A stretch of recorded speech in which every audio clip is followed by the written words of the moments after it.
charged a 14-year-old with murder, and we have a family who is grieving and going through just unimaginable pain, and they are looking for comfort and they are looking for justice, and that's where our energy and effort is.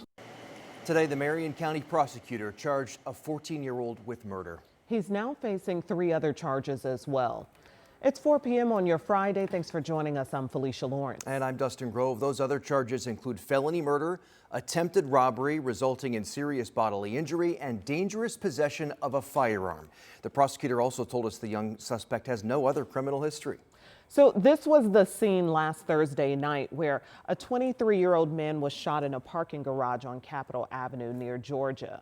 The victim identified as Brett Scrogum. He had recently just graduated from IU Kelley School of Business. So we learned that he was parking in the garage after dropping off his family at Victory Field for an Indians game. Now, today in a news conference, the prosecutor confirmed it was a carjacking. Along with the charges, the prosecutor also announced he's asking a judge to waive the teen suspect into adult court. Until that happens, it'll be treated as a juvenile case, so none of the arrest documents have been made public. Today, Prosecutor Ryan Mears did talk about the strength of Brett Scrogum's family. Take a listen. I'm constantly and consistently just impressed when I meet people who are going through just these unimaginable tragedies and the level of dignity and grace that they carry themselves with, and their graciousness in having conversations with us about these issues, about what the next steps are. And it really just hits home how truly special this family was.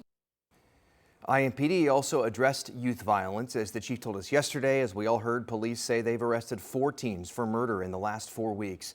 They also talked about downtown safety in general. I don't know that this individual incident is an overall reflection of downtown safety.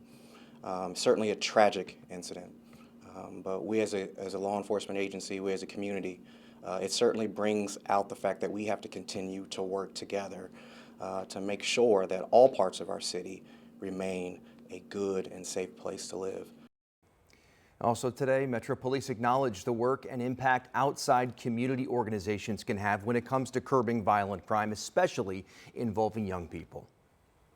I would like to encourage our community-based organizations to do the work every day. This is a setback for all of us, truly is a setback, but we have to continue to fight. And I know that those community-based organizations are out there every day doing this kind of work, and I would like to keep encouraging them to continue to do the work. We need your help. That's Chief Deputy Kendall Adams there. The common message in all of this today was that it takes more than just police and prosecutors, the system, so to speak, to help solve this issue. And one of the groups working to make a difference in the community is the Fathers and Families Center. Larry Smith is with that organization, and he's here to talk about the work that you're doing. Thank you very much for being here. It's my pleasure to be here. Yeah, thank you. So you heard the words here from Prosecutor Mears talking about it needing to be a community effort. Do you agree with that? Completely agree. So often we run to the simplest, the most shallow, the most reductionist answers. It's the parents, or it's the environment, or it's social media, but it is a complex issue in which we all can play a part. So how is your organization specifically working to try and steer families in the right direction, involve fathers and help kids have 2 loving parents and a family? Oh, absolutely. So our mission statement is to equip fathers and empower families so that children thrive. So ultimately, we're trying to affect the lives of children. We do that by affecting the lives of fathers. Also, a big part of this conversation is whether or not and how parents need to be held responsible in situations like this. Do you have an idea or a scope, or would you like to share what you think about that? Certainly. You know, obviously having a 2-parent home is ideal. That is not the case, unfortunately, always. But having at least one loving adult in the child's life. So sometimes it's a parent, sometimes it's a coach, sometimes it's a teacher. But it really, it's cliche, it's trite, but it's true. It really does take a village. So what do you think needs to be done? What more can be done to solve this problem? Well, first I would emphasize that the vast majority of young people are doing the right thing, right? So I do want to say that. But for those who have gone wayward, we need to understand that mental illness is real. We need to understand that social pressures on our youth are real, and their brains aren't fully formed. This is a 14-year-old. His brain won't be fully formed for another 10 years or so. But to the extent that we can come together as faith-based organizations, nonprofit organizations, parents, family, friends, we all have a role to play. Yeah, we've got to fill in the gaps. Absolutely. Everybody. Okay, and then what do you want to share to parents? I want to say to parents, don't give up, right? I know that it's tough. I have 3 children, a wide range of ages. It's very, very tough. Whether you're married or single, mother or father, it's very, very difficult, but persevere. Don't give up. I love that. Thank you so much for the work Thank that you you for and having your me. organization are doing. Really appreciate it. Thank you. All right. Our news continues here this afternoon at 4. And the city's Office of Public Health and Safety, it's also working to keep kids safe, especially when they're out of school over the summer months. And it's called Summer in the City. Jenna Webster shows us the changes they're making this summer after hearing feedback from kids. Brightwood Forest Manor Community Center is preparing to welcome teens for summer weekends of music, games, and conversations. City leaders call it violence prevention. There'll be some opportunities for food, some opportunities for growth, but a lot of opportunities to just hang out and have a good time. Sharday Roper Hoskins calls it a chance for teens to be in community with each other. But throughout the night, there'll also be productive conversations. There's a themed conversation every single night to try to teach them something or make them think about something. But this year's Summer in the City will look different than years past. Instead of weekdays, it will be on Friday and Saturday nights. We convened a group of young people to really try to understand what we were missing, and what they said they were missing was stuff to do on Friday and Saturday nights. Those conversations happened after last year's deadly 4th of July shooting downtown. 2 teens died, several others were injured. IMPD recovered guns from 2 kids downtown before that mass shooting even happened. This is where they are on Friday and Saturday nights. If you want to engage them, if you want to help them, you want to prevent some of this violence, this is where they are. There was such a community outcry of we have to do something, we have to change how we think about this.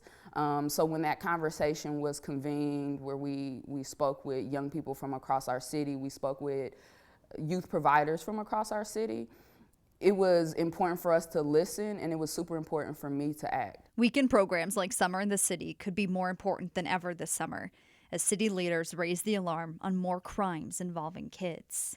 Just this week, city county councilors proposed allocating more than $300,000 to support youth violence reduction work. That could help expand teen programs like this. Summer in the City is every Friday and Saturday night starting next week, June 12th, and will run until August 29th. It's for kids ages 12 to 17, and it's all free. They just ask that you please register ahead of time. We do have that link up on our website right now. There's also a lot of other programs that are happening this summer.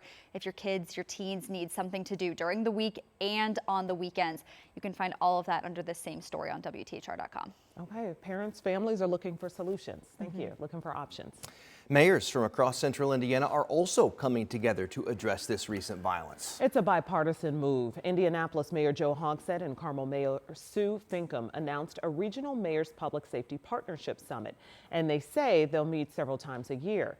In a joint statement today, the pair shared crime takes a toll on every community.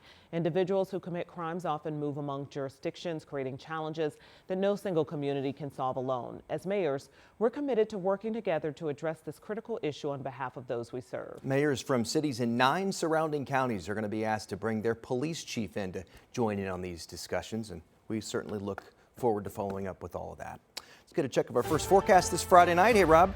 Yeah, it's looking pretty good for this Friday evening. Temperatures are definitely on the warmer side, 80s currently.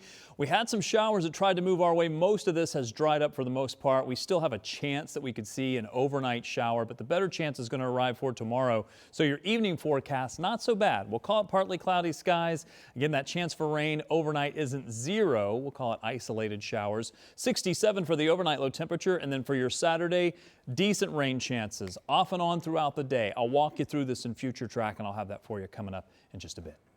Okay, Rob, thank you so much. We'll check back in. And today, big news in the push to bring the Bears to Northwest Indiana. Apparently, it's going to happen. The Chicago Bears Board of Directors voted to move the team to Hammond after the Illinois legislature failed to pass an incentive bill. Today, the team issued a statement about approving the move to Hammond. So all but a done deal. In part, it says the exact site to be selected, we believe a world-class stadium project in Hammond will transform the region, connecting Northwest Indiana to the south side of Chicago, through the loop and across neighborhoods and suburbs stretching north of the city. It will bring Chicagoland together and deliver new opportunities to its residents and businesses. So ESPN's Adam Schefter tweeted about the announcement today. He said a source from the Bears told him, barring anything very strange, it's a done deal. Indiana's leaders, including the governor, are weighing in on this announcement. You'll hear from them next on 13 News at 5.